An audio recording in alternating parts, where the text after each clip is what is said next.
मुकदमा दर्ज होने के बाद भी पूर्व ब्लॉक प्रमुख को पुलिस नहीं कर रही गिरफ्तार, पीड़ित ने प्रेसवार्ता कर लगाया आरोप।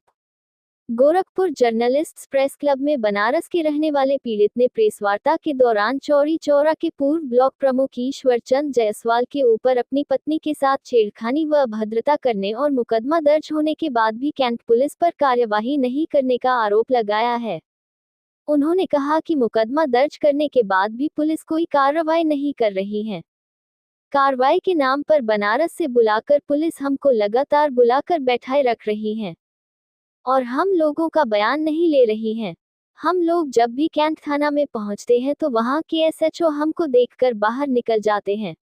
पीड़ित ने बताया कि मुकदमा दर्ज होने के बाद भी कार्रवाई क्यों नहीं हो रही है।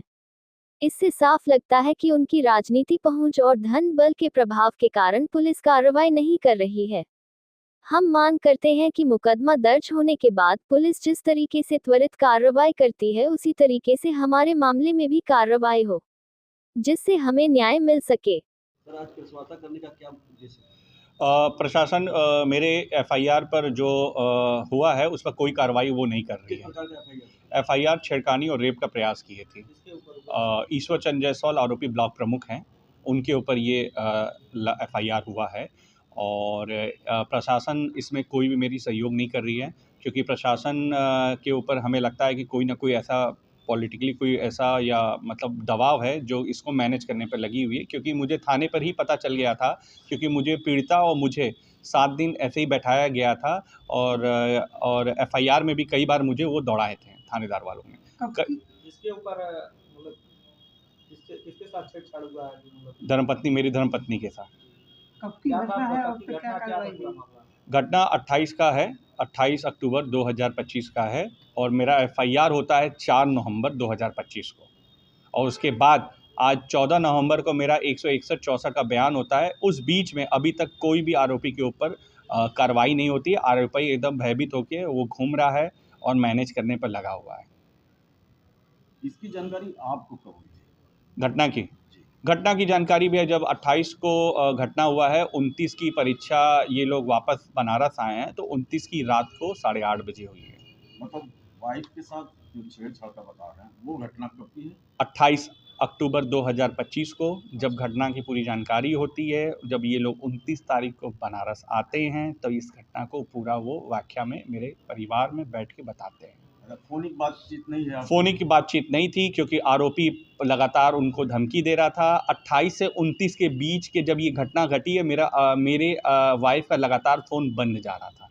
जब ये लोग यहाँ पर आ गए हैं बनारस ज़िला में तब ये चीज़ बताए हैं तो मैं भी देख के दंग रह गया। नहीं, एक वाइफ जो बता रहे हैं आपकी वाइफ के साथ छेड़छाड़ कम करना और वो क्या नाम है कार्रवाई होती है और वो आपको 24 घंटे बाद बताती है। भैया 24 घंटे बाद बताए थे। पहले तो वो लोग बच्चे लोग डरे हुए थे, भयभीत थे। पहली चीज़ इस घटना का तो कोई सब जानकारी नहीं था कि ऐसा हुआ क्या। पहले तो सबको भरोसा नहीं हो रहा था कि ऐसा भी हो सकता है, इतना मतलब 70 साल का नाना ऐसा कर सकता है। तो जब ये चीज़ तो डरे हुए थे। जब भैया पिस्तल तो दिखाई गई थी मेरे तीनों बच्चों को। वो तो सही है, वो तो आप बता रहे हैं। हाँ, पिस्टल दिखा के हाँ, ये सारी हाँ, कार्रवाई हाँ, की गई। हाँ। जैसे जिनके ऊपर आप आरोप लगा रहे हैं उनके ऊपर प्रॉपर्टी का उनके भाई को लेकर विवाद भैया उनके पर ऐसे आप जो बता रहे हैं, आप भाई का बता रहे हैं, मुझे उनके भाई, उनके परिवार, उनके कोई भी खानदान से मेरा लेना देना कोई नहीं है। 25 साल से हो गया है मेरा कोई गोरखपुर में आना जाना। आपके द्वारा प्रेसवार्ता हाँ। की गई थी, उनके भाई भी वहाँ मौजूद थे? नहीं, आपको हम ये बताना चाहते हैं, उनको किसी तरह से पता चला है कि गोरखपुर में मैं प्रेस कॉन्फ्रेंस कर रहा हूँ, वो लोग आए हैं, मगर उनका मेरा कोई उनसे सहयोग नहीं रहा है। ना ही मेरे को कोई उन्होंने सपोर्ट किया है, ना ही मेरे उनके कोई प्रॉपर्टी से लेना देना है, ना ही उनके प्रॉपर्टी ना मुझे कोई मिल जाएगा, ऐसा कुछ नहीं है। आपका परिवार पूरे 24 घंटे दबाव में था, उनके जो डराने धमकाने का हाँ। 24 घंटे था। हाँ, हाँ। है? तो जब तक वो आपके वहाँ पहुँच नहीं गई तब तक कोई तब तक वो लोग डेयरी समिति जब वहाँ पहुँची हैं तब ये घटना को वो लोग बताएं, तब मैंने हम लोग सहमे कि ऐसा हुआ। डराया धमकाया किसको किया था? मेरी धर्मपत्नी। अब आपको डर नहीं लगता है गोरखपुर?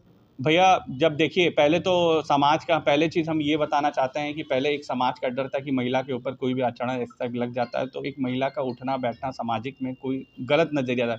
बट मैं जब टूट चुका था कि भैया नहीं, कि मतलब किसी महिला के साथ अगर ये चीज़ होगा उसको सपोर्ट करना है, क्योंकि मेरी धर्मपत्नी है कि रहना तो मुझे ज़िंदगी भर से, तो मैं सपोर्ट आज नहीं किया तो मेरे ऊपर भी कई दाग लगे। तो मैं सोचा कि ना कुछ भी हो जाए, ये घटना हुई है क्योंकि सारी चीज़ सबूत साथ साथ है, तो मैंने कहा ठीक है मैं लाऊंगा। मैं गोरखपुर आया हूँ, मैंने कई उच्च अधिकारी को एप्लीकेशन देख के बताया हूँ कि इस पर कार्रवाई करिए, और कार्रवाई करने के बाद जब एफआईआर हुआ, एफआईआर के बाद भी उस पर कोई कार्रवाई नहीं हो रही है। अब आप क्या चाहते हैं? मुझे न्याय चाहिए।